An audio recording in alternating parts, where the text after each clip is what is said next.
joining us. We're going to start by talking about some things we learned from college.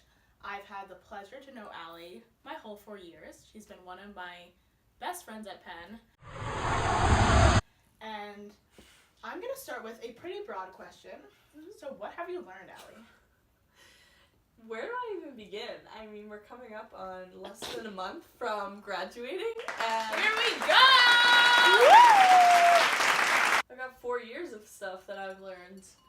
I would say never say no to going out with your roommates and your BFFs, because it will always turn into a good time. Assignment, who cares?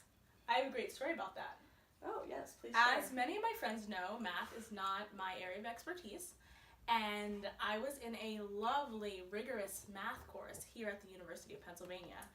And I had a midterm coming up, and I went to the professor's office hours, and I said, "Look, professor, I'm not ready for this test." I went through some problems with him, and he said, "Oh, yes, you are not ready." And I just took that the way it was. And he said, "But trust me, you're going to do well on this." And I said, "Okay." That same night, my lovely friend Allie had a big event downtown. And I went, you would be almost safe. Oh.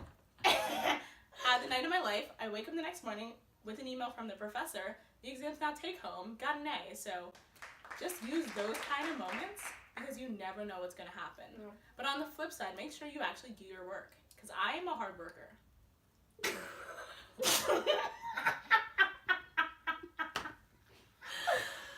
Okay. Or suck your professor's dick.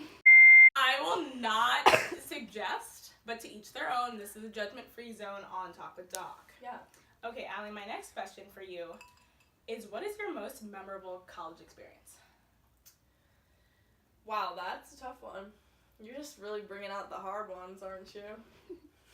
That's what happens when you have your own talk show. My most memorable college moment, and it was February 24th through 27th, 2018. It took place alongside Olivia Blaber and many other special guests. Mm-hmm. We rollerbladed across campus in our spirit shirts.